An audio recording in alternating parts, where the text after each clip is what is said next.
Left in Kentucky, the podcast of Indivisible, Northern Kentucky, District 4. Welcome to our second episode of Left in Kentucky, and we are here once again with yours truly, Roberto Henriquez, and also Ann Dickerson and Amy Ferguson. Hello. Hey. We're going to start off with a segment that we're going to call our cow patties. Each episode, we'll be planning on awarding cow patties for very special people. I think I'm going to start off by awarding my cow patty to none other than Mr. Damon Thayer, who decided it was an excellent idea to go to a chamber meeting in Georgetown and show everybody his concealed carry weapon in his shoulder holster. He was very proud of it, flashing it to everybody. He's got to make up for his shortcomings somehow. That one's pretty stinky. Yep. So that's my cow patty. My cow patty this week is Russell Weber. Congratulations, Mr. Weber. You have won because you are the sponsor of House Bill 317, which shortens and weakens our unemployment benefits in the state. It does what? It shortens and weakens our unemployment benefits. Oh, I knew it weakened them. Oh, that's right. It does shorten them to what, like 20 weeks or something like that? Yeah. Give people less time to find a job. That's always great. Right. I guess McDonald's will be overrun with people having to... Well, I'm thinking mostly rural people will be affected, so they may not even have a McDonald's to go work. Yeah. It takes a while to find a job, even in a good economy. Well, and as we know, in Kentucky right now, we have more workers than jobs. Yep. Which is right. insane in some areas. Yep. Some areas is just an oasis. Okay, so my Cow Patty Award is going to Jason Neems.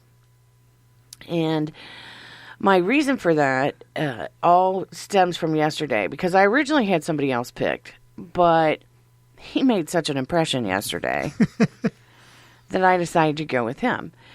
And the reason is this. There was, as anybody who paid attention to the news yesterday knows, there was a big upheaval over House Bill 525, which hit the fan and has to do with restructuring the TRS board. My problem is that, Jason wasn't the sponsor of the bill or anything, but he was sure pushing that narrative out there, not only on social media, but he was doing radio spots. It was so obvious that the talking points had already been distributed, and the talking points are just so disingenuous that it's caused a lot of confusion. So, we're going to talk about that bill at length later, so I don't want to dip into that. But my point is, just that stand back and listen before you start pushing all the talking points, and make sure that your talking points are accurate in the representation of the bill, because the language of the bill versus the language that they were pushing out there was just awful. And, a twofold reason why I picked him was because I've had previous experience dealing with him on other issues where I felt that, at least he was receptive and he did take the time to listen. This was not that case. It was like, for some reason, this bill... That stinks. Well, this bill is so important to somebody. Yep. That they got all their minions in a row, all their talking points prepared, and we're just going to push it without listening to what anybody else has to say. And that always sends off the red flags. Yep. So he is my definite Cow Patty Award winner this week. Alrighty. So we have a whole field of cow patties. Well, we can go on if we need more. I think we can spend all night. Yeah. So awarding. We're getting down to the end of the legislative session here in Kentucky. We've got about 7 days left in the session. Of course, those are not all consecutive days because there'll be a short break to give the governor a chance to veto, and then the legislature comes back for the opportunity to override vetoes if they see fit. But we have lots and lots of bills going on, lots of things flying around besides the cow patties. We're going to do a quick fire through a bunch of bills, just kind of talk about a bunch of different things. And I want to start off by mentioning two bills that I think are probably the most important bills in the legislature this session, clearly where our legislature needs to be spending their time. House Bill 413. That is a House bill to declare the official syrup of Kentucky. And no, it is. And that's very important. And just so you know that I wanted Hershey's, but it's sweet sorghum molasses. Alrighty. So I don't want to barf on air, so I'm glad that was cleared up. And now every elementary school student, when they do their Kentucky history, will have something else they can put on their diorama of Kentucky. It's very important, Bill. Also of great importance was House Joint Resolution 37, declaring Radcliffe, Kentucky, the knife capital of Kentucky. Oh, for the love of God. Are you kidding me? Well, I don't know who it was for the love of, but yeah, Radcliffe, Kentucky was declared the knife capital of Kentucky. If you thought your town might have deserved that, you're too late. That's a sharp one. All right, so what other bills are out there? I hit the big ones. You guys can clean up with all the other minutia that's happening down in Frankfurt. Well, a subject that's near and dear to my heart is transparency. And we have something in Kentucky called the open records that you can request as a citizen.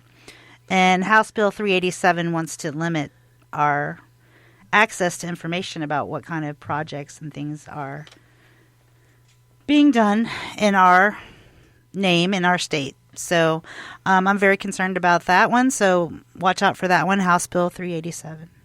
Cool. Ann? That's it? That's the one that's near and dear to me. Wow. Okay. Well, and you have so many to cover in I think 3 Ann minutes. has 2, maybe 3, so we'll see. Well, in rapid fire succession, House Bill 150, the permitless concealed carry bill, Senate Bill 205, which is the scholarship tax credit bill, Senate Bill 250, which is the bill that basically weakens any site-based decision-making council and gives the power to the superintendent to choose the principal that they want, regardless of what the site-based decision-making council's choice is. Senate Bill 100, the net metering bill, that has an amendment to improve the bill, HFA 1, and this is something we've been fighting for 2 years, and Yeah. In fact, so many of these bills, they're like cockroaches that are going to survive a nuclear, incident. They just won't die. They keep coming back. This session definitely has a feeling of the sequel. Yeah. Yes. 2018 Part 2. Hopefully it's desperation. It's not, but, well, we'll get into that. House Bill 525, which was major issue yesterday with the is the bill that to try to restructure the TRS, the Teacher Retirement System Board. We're going to talk more about that. We're going to talk more about that. Senate Bill 9, which is the anti-abortion heartbeat bill that establishes that approximately 6 weeks, or the language of the bill actually is real interesting because it doesn't specify a week.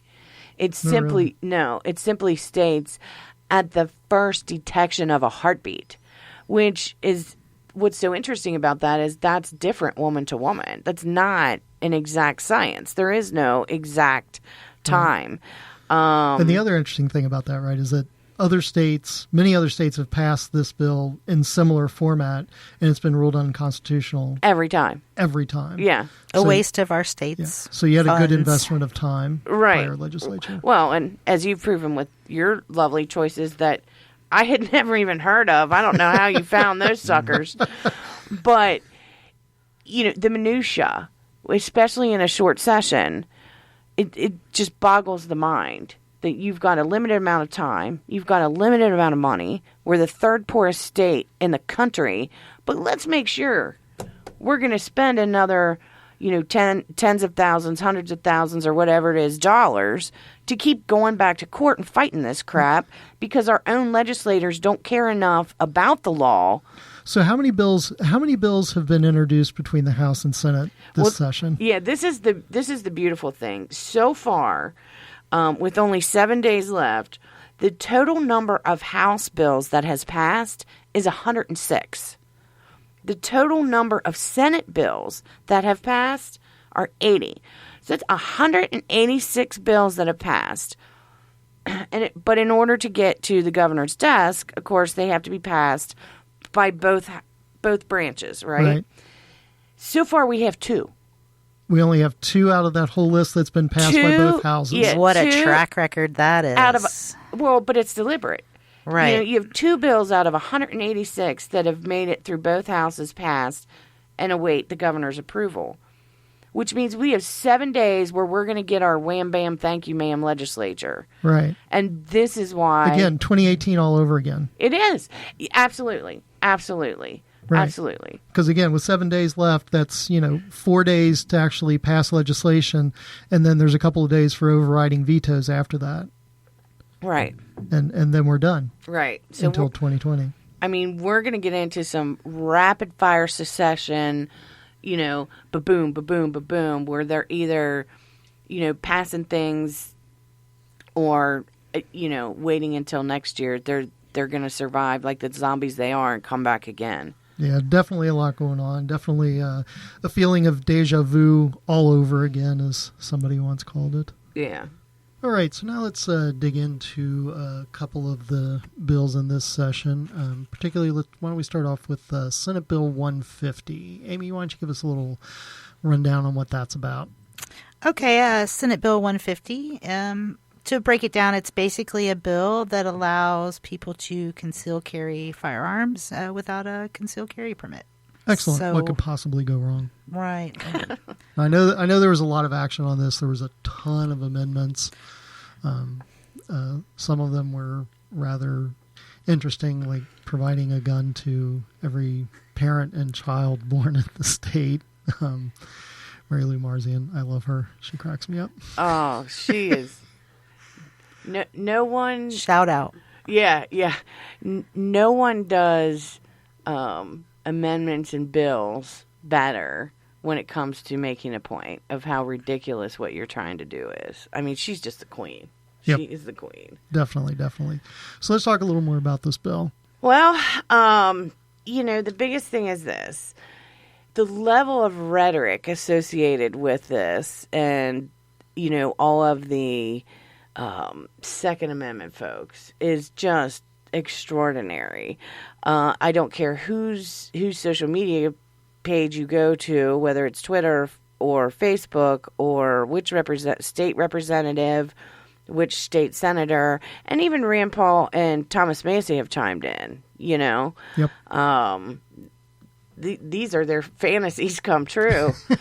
They might actually come back to Kentucky for a while now and see what's going on. Well, let's not get crazy. Yeah. Right.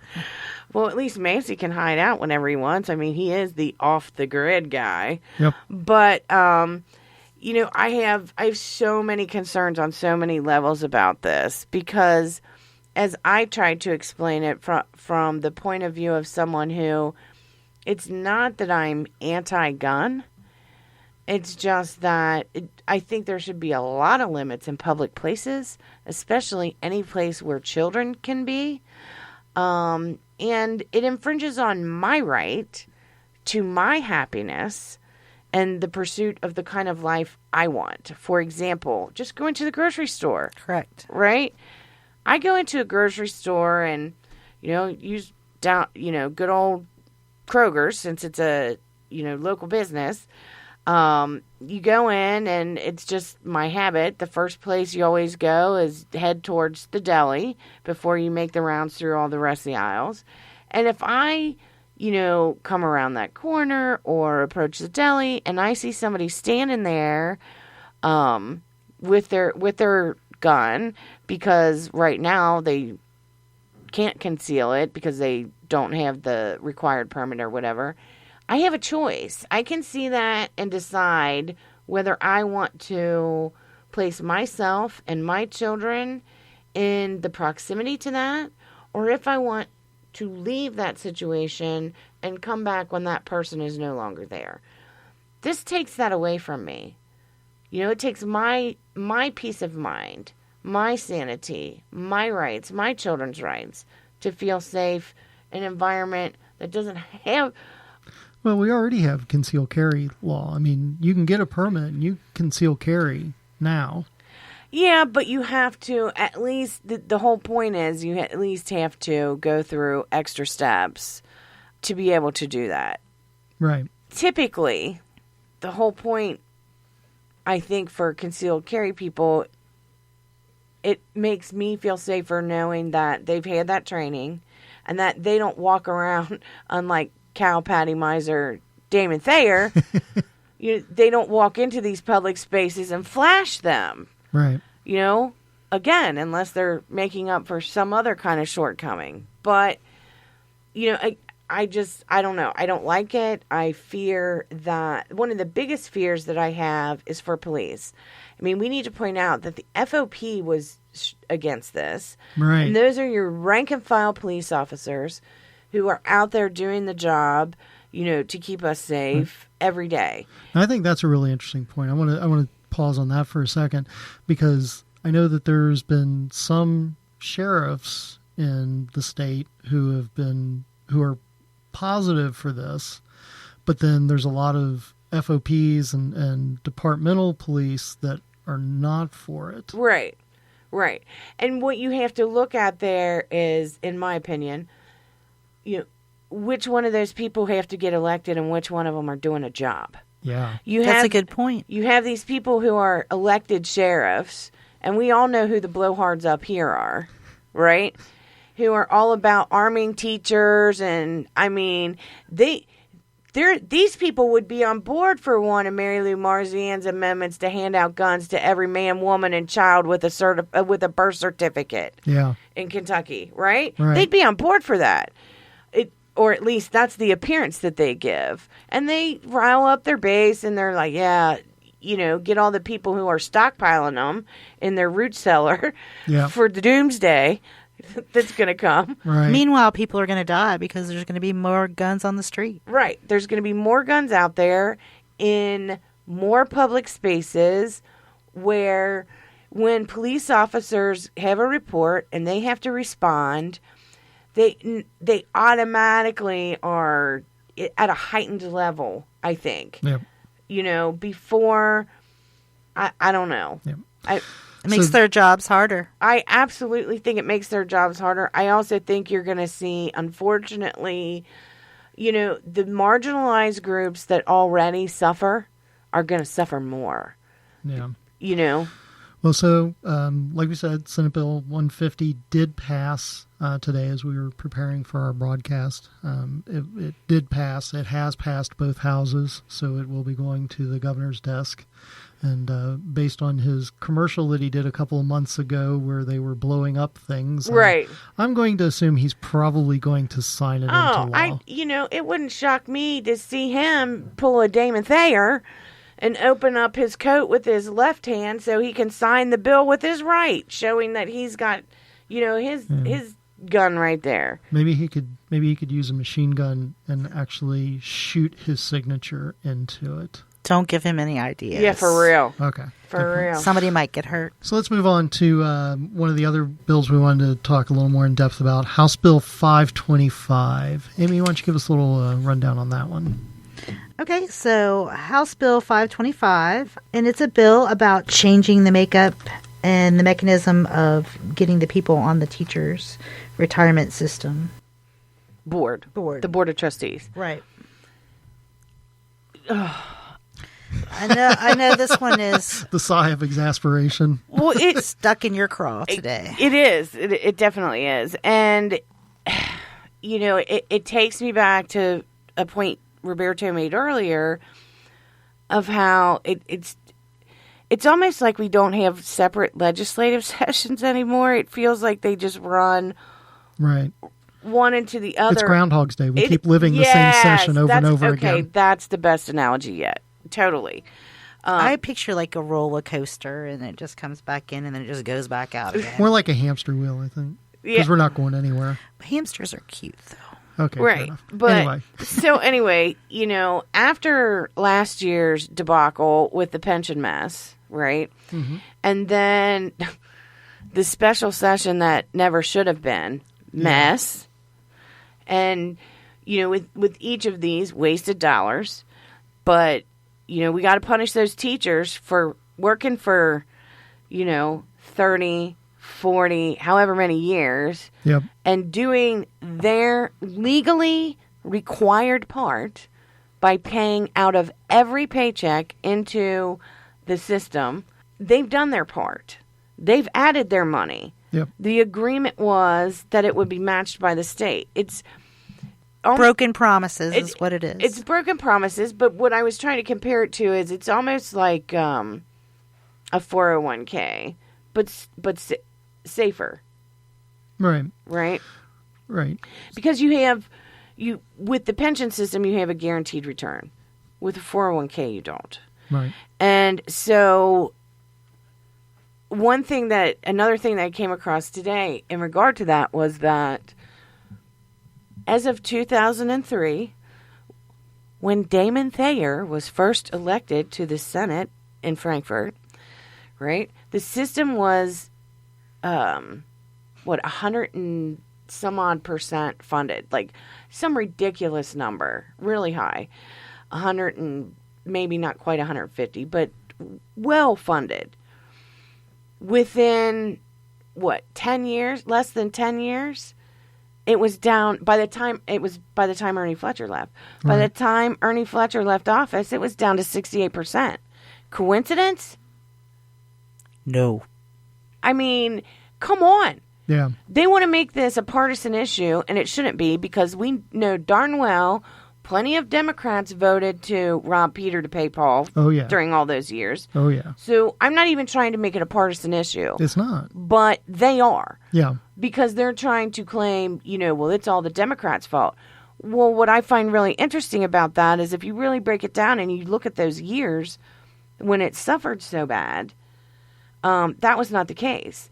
Because the Senate's been in Republican hands since 1999. Even though we had Democratic control of the House holds the purse strings. It still has to pass through the Senate. They still have to agree. Yep. They still have to vote on every one of those budgets and how that money is taken and how it is moved from place to place. But House Bill 525 really doesn't deal directly with the budget. Right. But the reason that I wanted to bring this up is this. Everybody across the state was prepared for the pension. They're coming after the pension. They're going to hit us again, whether it's, sewer bill 2.0 or something else. Right.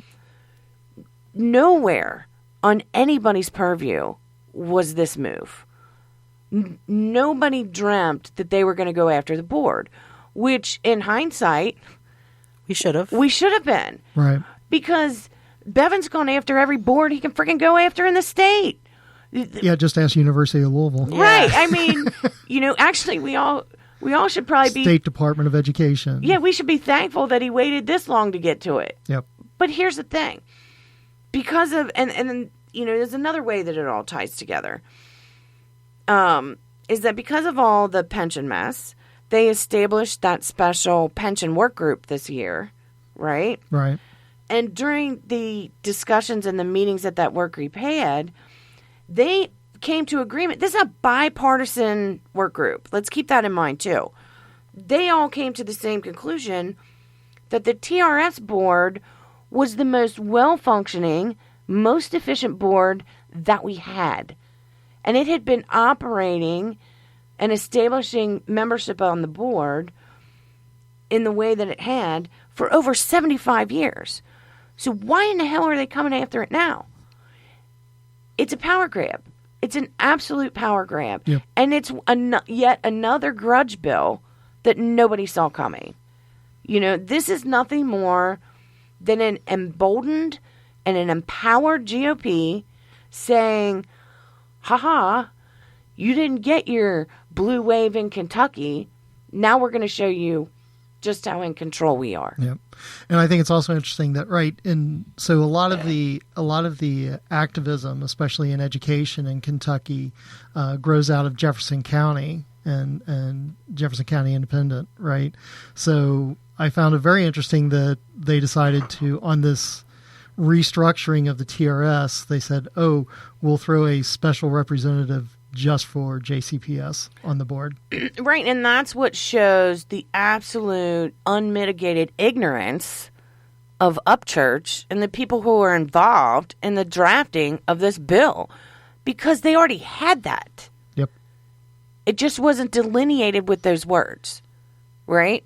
Because the way that the board has been functioning is KEA was in control of 7 seats.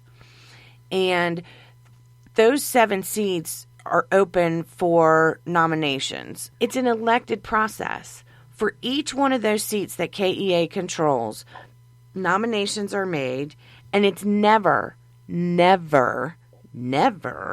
just one person, right? Each position always has a minimum of 2 people running for it, and then there's an election. And being able to vote for who gets those positions is open to all of the KEA members, as well as all of retired teachers. Because that's another thing they did. They tried to pit retired teachers against the KEA as well by saying, well, we'll also designate a special seat for you. There's already retired teachers on the board. I mean, again, the level of ignorance, the deliberate attempt at divisiveness is what this is all about. It really is. Yeah, and I think it's trying to count on people not understanding, not knowing how the boards are made up or how they're chosen, so that they can say, oh, we'll give you this. It's already there. They're not giving you anything. Correct. They're just saying... And it's all shiny and new. Oh, yeah. And they're hoping for one of those, squirrel moments where people just go, oh, okay, and look off and get distracted by this. But the thing that this actually does is it strips away the elected part, right? Because in the wording of this bill, where they've now added 2 seats to the board, expanded it from 11 to 13, given the governor yet another choice in appointment, increased his level of appointments to the board. Right. Which is a change. Yeah. Gee, who couldn't see that coming? Right. But it allows what I call non-stakeholders, and maybe that's the wrong terminology, and I should say non-beneficiaries of the system, right? These are people who are considered stakeholders because by taxes they pay into the system, but they're not recipients because TRS only, manages the money that's going to be paid out to the retired teachers. Right. So if something goes wrong, it doesn't affect them. Right. It doesn't affect them. It only affects the teachers. Right. Which was what's the great part about the way the board is now, is that, actual teachers are involved in this process of managing this system. So they have a vested interest in making sure that it's successful. Right. Who's the last person that's going to screw it up? The person who's going to be on the receiving end of whatever they decide. Right. Now you're introducing all these people who don't have that. Yep. They don't have that drive to make sure that it's successful. They don't have that invested interest because in the end of the day, it doesn't affect them. Well, definitely a lot going on. We could obviously spend many hours discussing these and other bills, but alas, our time is short. So stay tuned, and it's going to definitely be interesting to see what happens in the next 7 days, the last 7 days of the legislative We'll be watching session. you guys. So let's move on to some national stuff. Let's see. It seems like there was something going on in Washington this week. Oh, yes, Cohen. Yes. He spent a lot of time in Congress this week. The great legal minds of the country met in D.C. to talk about Cohen's fixing for the president. Great legal minds. Interesting take on that. Yeah, I was thinking the exact same. I'm like, where'd that come from? I think the example of our own congressman would probably put that in dispute. Thomas Massey definitely had an interesting take on the line of questioning. And actually, we've dialed up this clip. We're gonna kind of break this down, and we'll play a little bit, and then we'll talk a little bit. Give this a listen. Mr. Cohn, can you just clarify? Did you say that at times you would do what you thought Mr. Trump wanted you to do, not specifically what he told you to do? At times, yes. So you just went on your intuition? I don't know if I Wow. would call it intuition as much as I would just say my knowledge of what he wanted, because it happened before. Yeah, intuition. He's so concerned with maintaining his reputation as Sassy, messy. right a hashtag and nickname that he gave himself. Right, Proudly, yes. he's so concerned with maintaining that image that he's blowing an opportunity to actually search for the truth. What was the point of that? I would think that anybody, I don't care if you're a lawyer, I don't care if you're the milkman or what, I don't care if you're the janitor or the CEO. When you work with someone for 10 freaking years, you know what they want. Right. You haven't lasted that long because you didn't know what was expected of you. Yeah. Period. So this whole part of this is just a freaking joke. And further proof of... No wonder he's ranked one of the most ineffective Congress people, for God's sake. Let's hear a little more. And I knew what he had wanted. Does a lawyer have a duty to provide his client with good legal advice? Yes, Were you a good lawyer to Mr. Trump? I believe so. When you arranged a payment to Ms. Clifford, you say in your testimony, I'm going to quote from your testimony, that you did so, quote, without bothering to consider whether that was improper, much less whether it was the right thing to do. You said that, unquote. That's your testimony today. You said you didn't even consider whether it was legal. How could you give your client legal advice when you're not even considering whether it's legal? I did what I knew Mr. Trump wanted. This conversation with Mr. Trump started. I didn't ask where. Here he goes again. Yeah. It's an attack Are you a on the good man. lawyer? Yeah. Are you a good lawyer? Do we care if you're a good lawyer? What does Right. that matter? We want to know what you know. We don't care if you're a good lawyer, bad lawyer, a chimpanzee. I really don't care. We want to know what you want to know. And if Congress is serious, I mean, if they're serious about trying to investigate and figure out what's going on, and Massey always talks about how he's kind of the independent rogue, right? He's rogue, all right. because half his brain done fell out his head. Now. Well, I mean, come on. Just half? I'm not sure what kind of answers he was expecting and what kind of truth he was looking for. It seemed like a dog and pony show kind of thing to That's me. exactly right. Again, my people think I'm sassy, so I got to make sure that I keep up that appearance with this line of questioning. You're wasting the time. You're wasting the tax dollars that pay your freaking salary. An equivalent line of questioning would be for him to come here and sit with one of us and us to look at him and say, "Are you a good congressman?" Because I guarantee you his freaking opinion is going to be way different than mine. Yep. I mean, it's just ridiculous. A good lawyer gets the job done that their client needs to get done. Hopefully, they're an ethical lawyer, which would have been a better choice of words. Yep. Right? And that at the same time, they're maintaining their oath that they take to as a member, as someone that has to report to the court. Hopefully, they're being legal in all of their activities. But when the person that you're working for is all about illegal activities, whether or not you're good is determined by how long it takes that guy to get caught. And let's face it, as long as, we have Congressman Wishy-Washy over here that's willing to let Trump skate on anything that he has done ever in his life, a good lawyer, heck yeah, he's a good lawyer because you're still buying it. You're still buying the original story. You're still letting him skate. So he did the job that was required of him by his client. Yeah.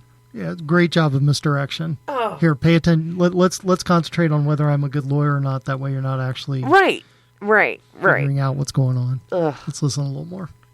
Whether you're a good fixer. I asked whether you were a good lawyer. Sometimes you have to melt both together. I needed to, at that time, ensure and protect Mr. Trump.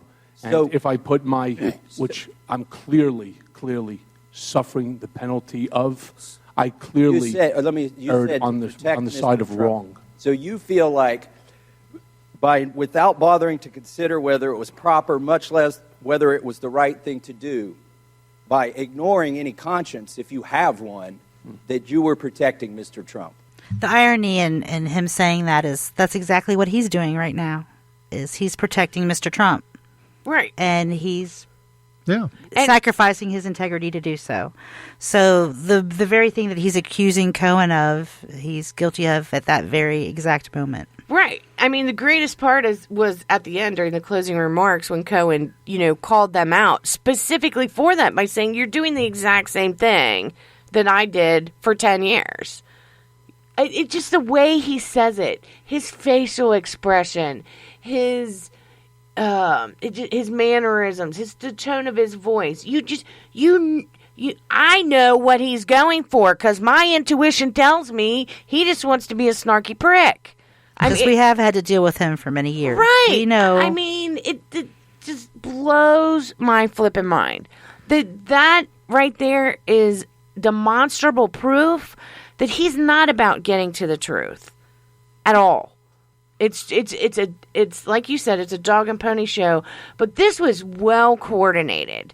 And for a man who claims that he will stand on his principle and vote against his party, blah, blah, blah, he has proven right here that he got the same talking points as everybody else, and he was willing to play along and dance to the beat that they wanted him to dance to, and he did his job. I'm sorry, sir. I don't understand. You feel that was how to protect. As his lawyer, you feel that you did a good job. You said you were a good lawyer, right? That's Is that correct. being a good lawyer? To not even consider whether it's legal or not? I didn't work for the campaign. I was working and I was trying to protect Mr. Trump. About a campaign. I sat with Mr. Trump, and this goes back all the way to 2011. This wasn't the first scenario with Ms. Daniels. Let's go back then. So, my point is, this was an ongoing situation. It didn't just start in October. Right. Sir, please, you have to let me finish. Well, it didn't start in October. Let me it ask you started specifically many on that. years earlier. When were you disbarred? Yesterday, from what I read in the paper. Yesterday. When should you have been disbarred, based on the legal counsel you were giving your client? Yeah, so once again, rather than actually asking some questions about what he knows and okay, you said that you're now saying that this happened. Where might we be able to find that? Where might we be able to find somebody or documentation or canceled checks or whatever that could corroborate what you're saying now, since obviously your veracity is under question. Rather than following any of those very useful lines of questioning, we're still going round and round with, are you a good lawyer? Were you a good lawyer? I think that's probably what he was told to do. Yeah. Yeah. I mean, he was all but having the marionette strings attached to him, sitting there with his mouth moving up and down. When should you have been disbarred? Oh, for the love of God, or whomever. Right. What was the point in that? He was doing his job. And the fact is, Massey, for all of his book smarts, doesn't seem to have the common sense to be able to distinguish those two things. An ethical lawyer... Where's our ethical congressman? Yeah. My question. Well, but here's another thing. Think about this. An ethical lawyer might not always be a good lawyer. Because you can be ethical, you can maintain the law and everything else, but not be a particularly good lawyer. And on the other hand, a good lawyer isn't always ethical. Because some of the best lawyers in this country and around the world are the least ethical people we know. This is just smoke and mirrors, crap. And then you have his sycophants all over social media praising him for his, oh, you got him. You got him. What? Got him at what? Yeah, I mean, he proved nothing. He established nothing. He made no gains in information. What was the point? Yep. That kind of was most of the Cohen questioning, really in a nutshell, from all the GOP and from most of Congress that was there. We did have a few that actually managed to get some leads and some information as to where they might be able to find additional information to corroborate some of the things that Cohen was saying. So hopefully we'll hear more about that in the future. We are coming to the end of our time here, and we do have our monthly meeting for Indivisible coming up this Thursday. Right, we're at 6:30 at the Florence Library. At the Boone County Public Library in Florence. This is the one on 42, close to downtown Florence. Yeah, close to the center of Florence. So not the Boone County Library Shaven branch, which is further out 42 towards Union. So this is the one in Florence. So feel free to come join us on Thursday at 6:30, and we're going to be talking about magistrate districts. Why don't you give us a little blurb on what that's about, Ann? Well, one of the things that we've been talking about for a couple months now is the fact that of the 120 counties in the state, there are 15 that are run by county commissioners. Everyone else has fiscal courts that are made up of magistrates and magistrate districts.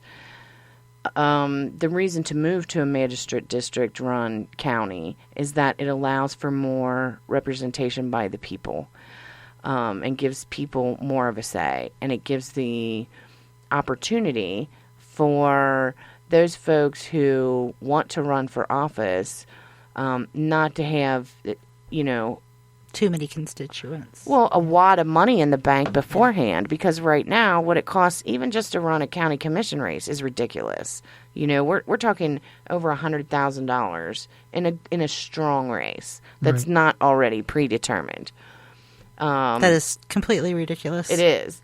But of those 15 counties, 8 of them that are in District 4.